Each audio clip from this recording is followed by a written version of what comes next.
ঈশ্বর গুরু শরণম।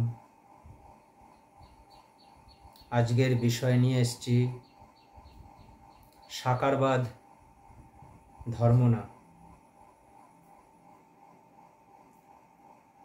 প্রথমেই বলি সত্য ধর্মের সূত্র, সত্যের বার্তা নিয়ে এসেছি। যে ধর্ম সত্য অর্থাৎ নিত্যকাল অনন্তকাল বিদ্যমান ছিল, আছে ও থাকবে। যে ধর্ম সত্য অর্থাৎ যথার্থ বিষয়সমূহে পরিপূর্ণ। যে ধর্ম সত্য অর্থাৎ সত্যস্বরূপ পরমপিতার একমাত্র অভিপ্রেত, এবং যে ধর্ম সত্য অর্থাৎ অসৎকে সৎ করে তাকে সত্য ধর্ম বলে। এই পথ জগতে আর নেই। এ পথ কেহ কখনো দেখায়ওনি, দেখাবার কারো সাধ্য নেই বা শক্তি নেই।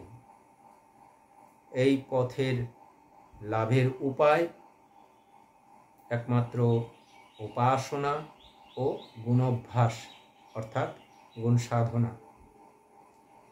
সেই সত্যের বার্তা নিয়ে এসেছি। চারিদিকে ধর্মের নামে যে বিশৃঙ্খলা সৃষ্টি হয়েছে তার মূলে হচ্ছে মিথ্যা। মিথ্যাটাকে ধর্ম বলে পরিচালনা করছে। মিথ্যা কখনো ধর্ম হতে পারে না। মিথ্যা কখনো ধর্ম হতে পারে না। সেই মিথ্যাকে অবলম্বন করে চারিদিকে ধর্মের বার্তা দেওয়া হচ্ছে, তাতে মজিত হচ্ছে সকলে। মূল কথা, সাকার এবং নিরাকারের ভিতরে পার্থক্য বোঝা দরকার। গুণ নিরাকার, গুণী হওয়ার জন্যই পৃথিবীতে আসা। মূল উদ্দেশ্য গুণী হওয়ার জন্যই। ধর্মের মূল কাজ হচ্ছে সত্য অবলম্বন করে গুণী হওয়াটাই হচ্ছে ধর্ম সাধন। মিথ্যা কখনো ধর্ম হতে পারে না। চারিদিকে যে কাণ্ড কারখানা চলছে,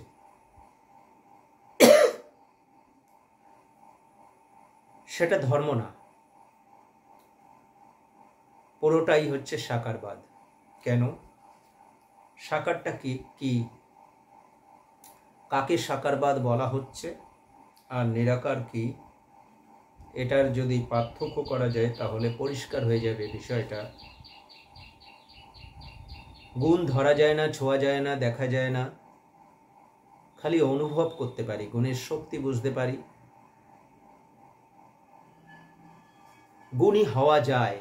গুণী হতে গেলে কঠোর পরিশ্রম করতে হয়, সাধনা করে গুণী হতে হয়, কঠোর পরিশ্রম করে গুণী হতে হয়। পার্থিবভাবে নানানভাবে গুণী হওয়া, সেটাও কর্মের ফলস্বরূপ গুণী হওয়া সম্ভব হয়। আর সাকার বিষয়টা একটু খোলসা করি। মিথ্যা কল্পনা করে ধর্ম চালানো হচ্ছে চারিদিকে।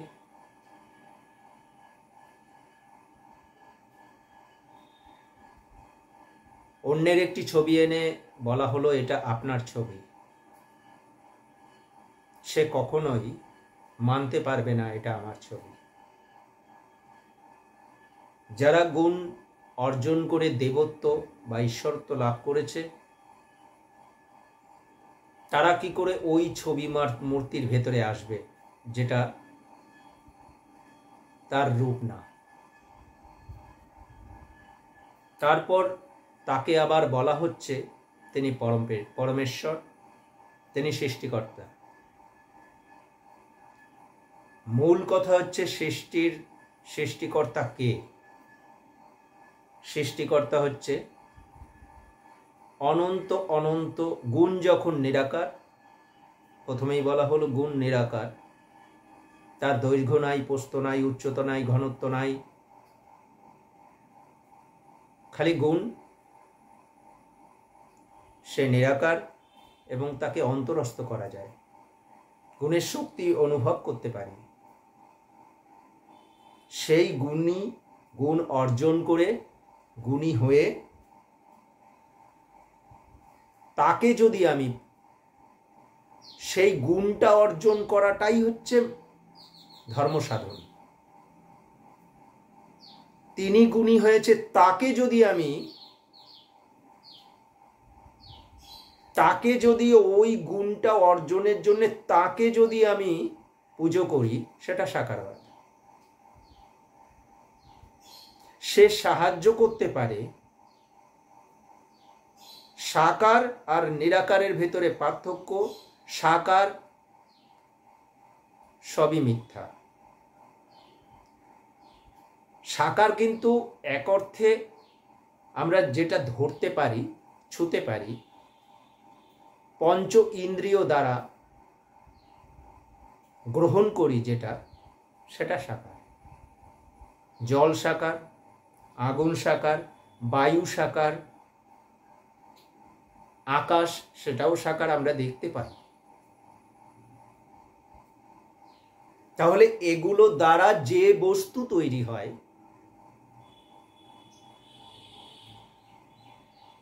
সেটা সাকার। সেটাকে অর্চনা করে, সেটাকে আমি পুজো করে আমি গুণী হতে পারবো না।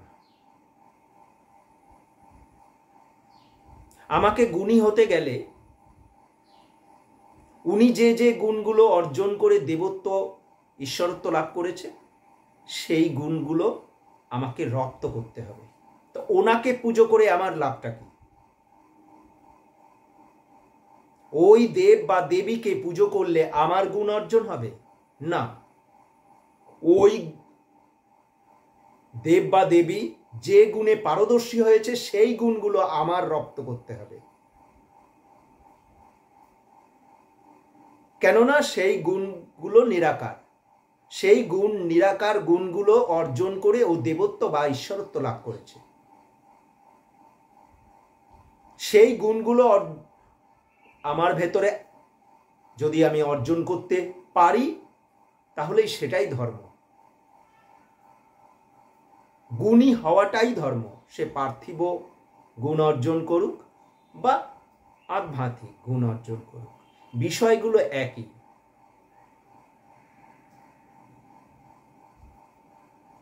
চারিদিকে যে পরিস্থিতি হচ্ছে,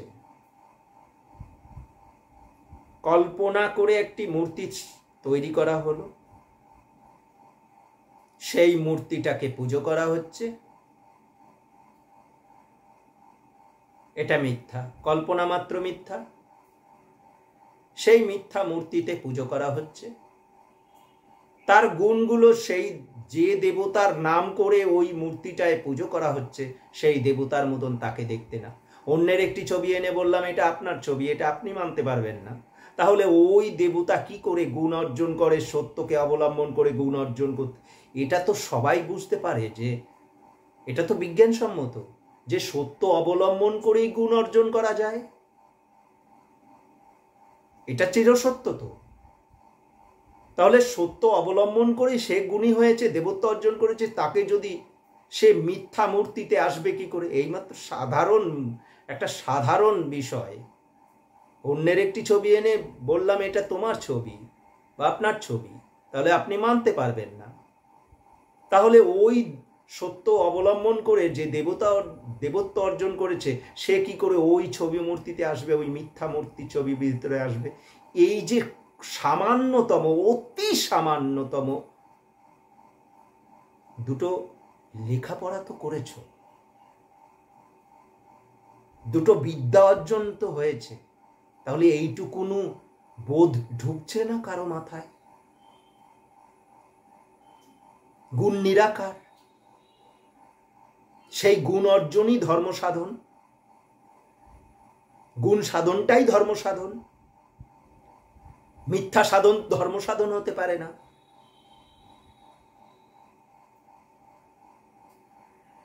মূল কথা হচ্ছে গুণ সাধনটাই ধর্ম সাধন।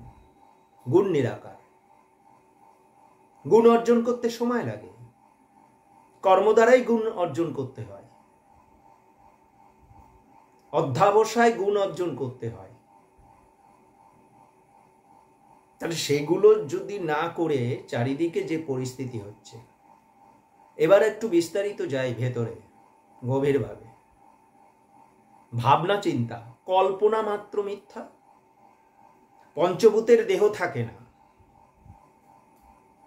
পঞ্চভূতের এই দেহ থাকে না।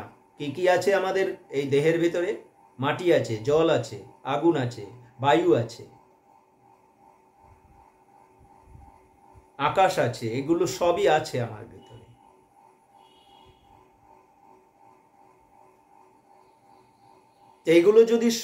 এগুলো যখন এখান থেকে দেহ থেকে আমার আত্মা যখন বেরিয়ে যাবে, আত্মা নিরাকার, আত্মা যখন বেরিয়ে যাবে তখন এই দেহ এই ভূমিতেই থেকে যায়, সব কিছু মিলে যায়। বায়ু বায়ুর জায়গায় চলে যাবে, জল জলের জায়গায় চলে যাবে, মাটি মাটির জায়গায় চলে যাবে, বোম বোমের জায়গায় চলে যাবে।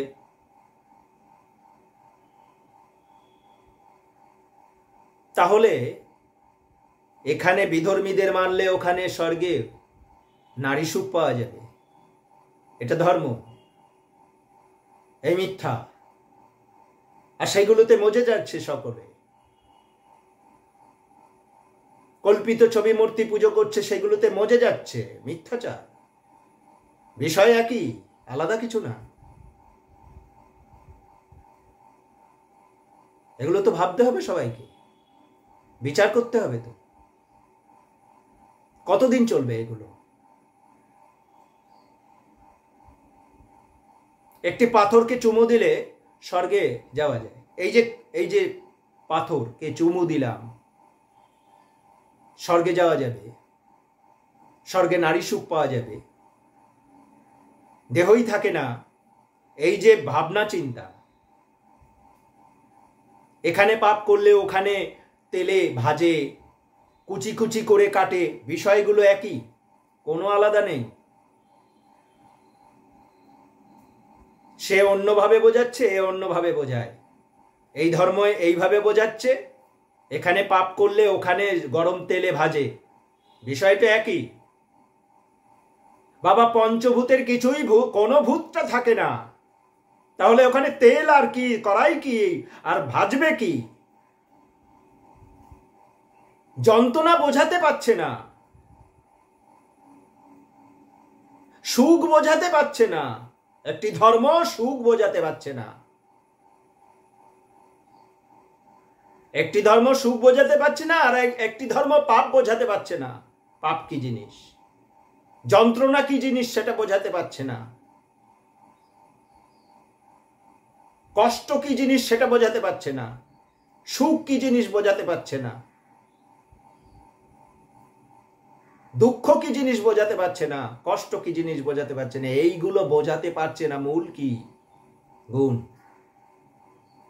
এই গুণ বোঝাতে পারছে না। মিথ্যাকে অবলম্বন করে ধর্ম সাধন চলছে দিনের পর দিন।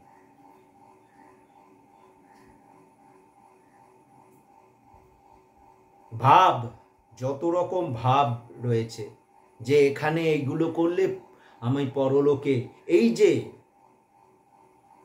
বিষয়গুলো কি, মূলটা হচ্ছে গুণ সাধন। গুণ অর্জন করে গুণী হওয়া যায়। সেই গুণ যখন চারিদিকে প্রসার লাভ করে, সে পূজিত হয়। বড় বড় বৈজ্ঞানিক, দার্শনিক, লেখক, সাহিত্যিক যারা প্রতিষ্ঠা লাভ করেছে, গুণের দ্বারা প্রতিষ্ঠা লাভ করেছে, তারা পূজিত হচ্ছে। প্রতি বছর তাদের জন্মদিন পালন হয়। তাদের দ্বারা যে যে কর্মকাণ্ড হচ্ছে চারিদিকে, একজন বৈজ্ঞানিক যে গবেষণা করেছে, তার গবেষণার রসদ নিয়ে চারিদিকে প্রসার লাভ করছে আরো, সেটাই তার পূজা। রবীন্দ্রনাথ, তিনি শেক্সপিয়ার, তিনি রচনা করে গেছেন তার ওই গুণের কথা যখন আমরা বলছি সেটা পূজা। সেই গুণ অর্জন করেছে, কর্ম করেই গুণটা অর্জন করেছে, প্রসার লাভ করেছে। মূল বিষয়টা এটা। আর কি করা হচ্ছে, চারিদিকে কি হচ্ছে? এগুলো ধর্ম সাধনের নামে মিথ্যাচার। ধর্ম কখনো মিথ্যা শেখাতে পারে না, কিন্তু প্রতিটা ধর্মের ভেতরে, পৃথিবীতে যতগুলো প্রচলিত ধর্ম আছে, সমস্ত ধর্ম মিথ্যা প্রবঞ্চনায় ভর্তি। এগুলো বিস্তারিত পূর্বেও জানিয়েছি, বারবার জানাবো। বিষয়গুলো ভাবতে হবে। নিরাকার গুণ নিরাকার, সেই নিরাকার গুণকে অর্জন করাই ধর্ম সাধন। সেটা না করে মিথ্যা অবলম্বন করে জীবনযাপন নরকের দিকে ধাবিত করছে। প্রতি মুহূর্তে নিজের ভেতরেই নরক তৈরি করছে, মিথ্যা প্রবঞ্চনা দিয়ে নরক তৈরি করছে নিজের ভেতরটা। স্বর্গ এখানেই, নরক এখানেই।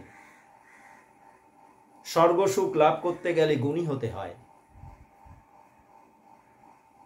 মিথ্যা অবলম্বন করে দোষী হওয়া যায়, সেই দোষী ভেতরেই বলে দেবে তুমি নরকে আছো না স্বর্গে আছো। তোমার ভেতরেই বলে দেবে, কেননা সত্যস্বরূপ পরমপিতার অংশ আমরা। অনন্ত অনন্ত গুণের কণাস্বরূপ পরমাত্মা, তিনি নিরাকার। সেই পরমাত্মার কিঞ্চিত গুণ, আত্মাস্বরূপ গুণ আমার ভেতরে বিদ্যমান। গুণের মূল খাদ্য চৈতন্য শক্তি, চেতনা। কোন চেতনা? বিদ্যা অর্জনের দ্বারা চেতনা শক্তির বিকাশ হয়, বুদ্ধির বিকাশ হয়। শিক্ষা মানুষের মূল মেরুদণ্ড। সত্য অবলম্বন করাই হচ্ছে এই বিদ্যা অর্জন, জ্ঞান অর্জনের মূল বিষয় হচ্ছে সত্য মেরুদণ্ড। সেই মেরুদণ্ড ঠিক রাখতে হয়, সত্য অবলম্বন। পড়াশোনা অনেকেই করে, কিন্তু মিথ্যা পড়াশোনা যদি করে তাহলে তো মেরুদণ্ড হচ্ছে না। মেরুদণ্ড তো সত্য, সত্য বিজ্ঞান, সত্য বিজ্ঞান, সত্য মেরুদণ্ড।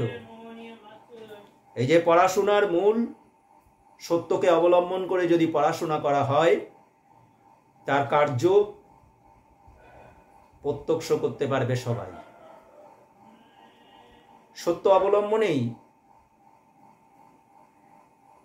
যদি জ্ঞান অর্জন করে, সেই জ্ঞান দ্বারা প্রকৃত চেতনার উদয় হয়।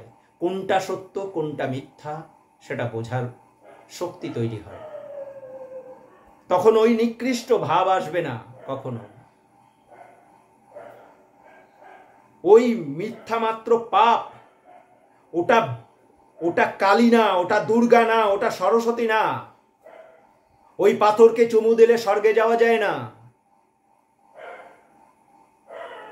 এটা বোঝার মতন শক্তি তৈরি হয়, চেতনা শক্তি তৈরি হয় সত্য অবলম্বনে পড়াশোনা করলে।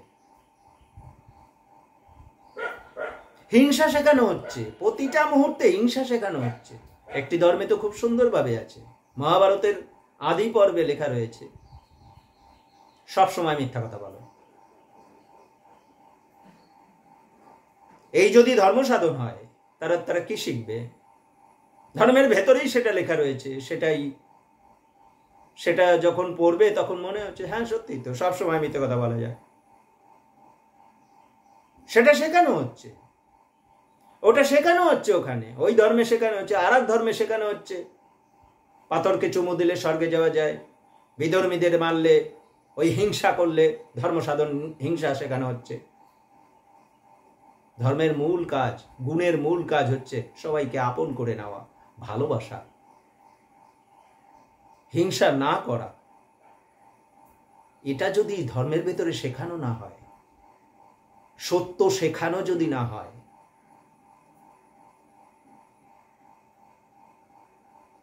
চেতনা শক্তি যদি জাগ্রত না করা হয়, চেতনা শক্তি হবে কোথা থেকে? ওই চেতনা শক্তি, আত্মার মূল খাদ্য হচ্ছে চেতনা শক্তি।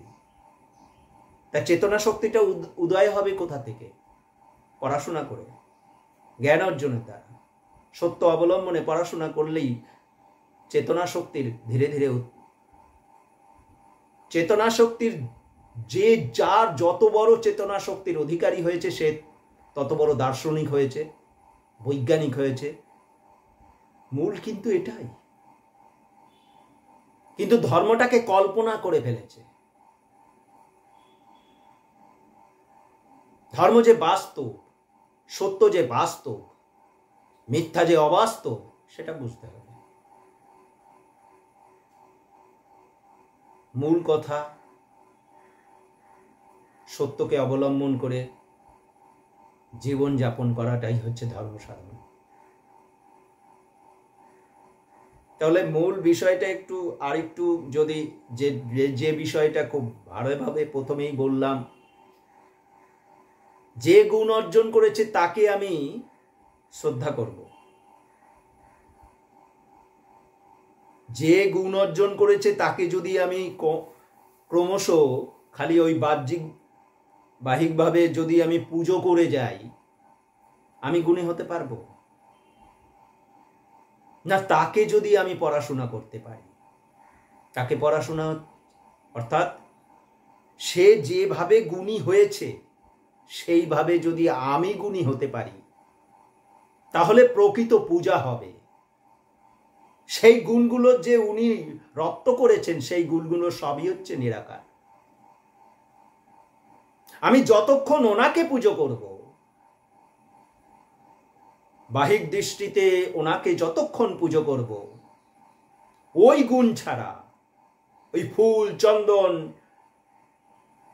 ভূষিত করে সামনে উপকরণ দিয়ে, এগুলো সাকারবাদ, এগুলোতে কোনো গুণ অর্জন হয় না।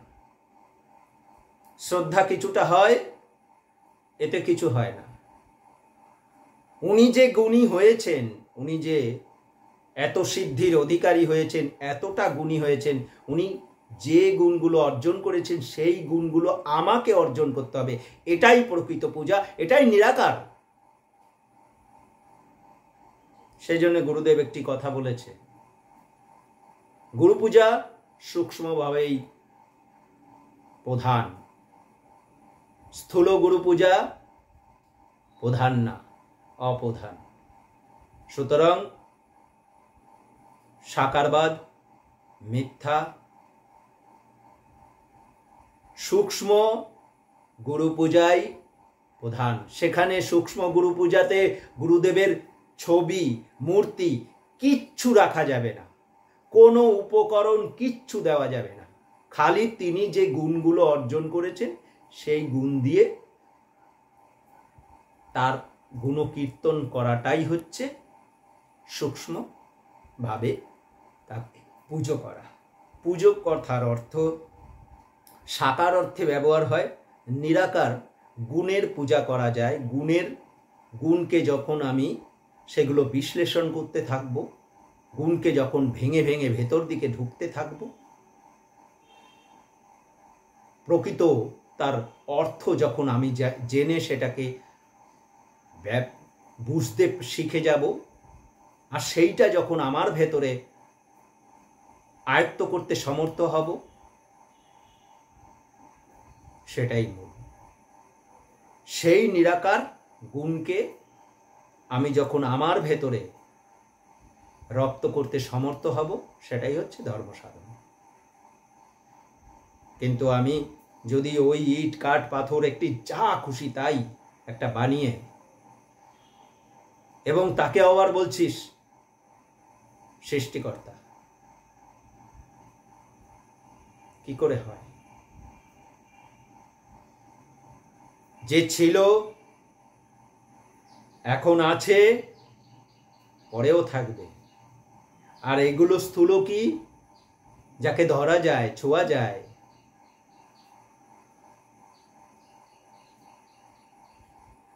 সৃষ্টি স্থিতি লয় এগুলো যার আছে সেগুলো সবই সাকার। যার জন্ম আছে, এই পৃথিবীর জন্ম আছে, এখন স্থিতি লাভ করছে, আবার এটা চলেও যাবে। তাহলে এই যে কল্পনা বশীভূত যে এই পৃথিবীতে পৃথিবী সৃষ্টি হয়েছে, এই যে সামান্য টুকুনি, এইটা তো পড়াশোনা করতে হবে, তো এটার জন্যও তো পড়াশোনা করতে হয়। যে পৃথিবী যখন সৃষ্টি হয়েছে তখন কি কি ছিল, উপাদান দিয়ে সৃষ্টি হয়েছিল, তারপরে প্রথম কি আসলো। মানুষ তো সবার শেষে এসছে। পৃথিবীতে যাদের কথাই বলছি, যত মহাত্মাদের কথাই বলি না কেন, যাদেরকে সবাই এখন পুজো করছে, কল্পনা রূপে পুজো করছে, তারা সকলে জন্মগ্রহণ করেছে, সাধনা করেছে, পরলোকে গেছে।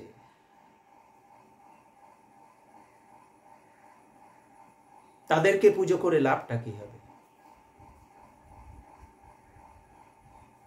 তাদের গুণটাকে পুজো করতে হবে, তাদেরকে পুজো করে কিছু লাভ নেই। তাদেরকে পুজো করাটাই হচ্ছে সাকারবাদ। গুণ অর্জনটাই হচ্ছে গুণ, প্রেম, দয়া, ভক্তি, সরলতা, পবিত্রতা, কৃপা, এগুলো আমার ভেতরে যখন হবে, হিংসা, বিদ্বেষ, কামের চর্চা, লোভের চর্চা, মোহের চর্চা, এগুলো ধর্মের কাজ না। এগুলোকে সরানোই হচ্ছে মূল ধর্মের কাজ। এগুলো থেকে যদি বিরত না থাকতে পারে, তাহলে ধার্মিক কিসের ধর্ম, কিসের ধর্ম সাধন? চারিদিকে মিথ্যা সাধনে পরিপূর্ণ হয়ে রয়েছে। কারো যদি কোনো প্রশ্ন থাকে অবশ্যই করবে, সমস্ত প্রশ্নের জবাব দেওয়া হবে। প্রতিটা উদ্দেশ্য সবাই বোঝা উচিত। সবাইকে অনুরোধ করি, সবাই গুণ অর্জন করে ধর্ম সাধন করুক। সেটাই হচ্ছে প্রকৃত ধর্ম সাধনের বিষয়। অসৎকে সৎ করে, প্রথমেই বলা হয়েছে ধর্ম হচ্ছে অসৎকে সৎ করে, সেটাই হচ্ছে ধর্ম সাধন। এখন সৎ ব্যক্তিকে অসৎ বানিয়ে দেওয়াই তো চারিদিকে ধর্ম সাধন হয়ে গেছে। সত্য ধর্ম অসৎকে সৎ করে, যে অসৎ তাকে সৎ করবে, এটাই সত্য ধর্মের মূল বিষয়। যে খারাপ তাকে ভালো করার বিষয় হচ্ছে প্রকৃত ধর্ম সাধন। এই পথ কেহ দেখায়নি, দেখাবার কারো সাধ্য নেই। এই সত্য কথা কেউ জানাবে না, এই সত্য কথা কেউ জানাবে না, জানাবার সাহসও নেই, কেননা মিথ্যায় প্রবঞ্চনায় ডুবে আছে তো। তাই এই বলে আজকের বিষয় সমাপ্ত করলাম।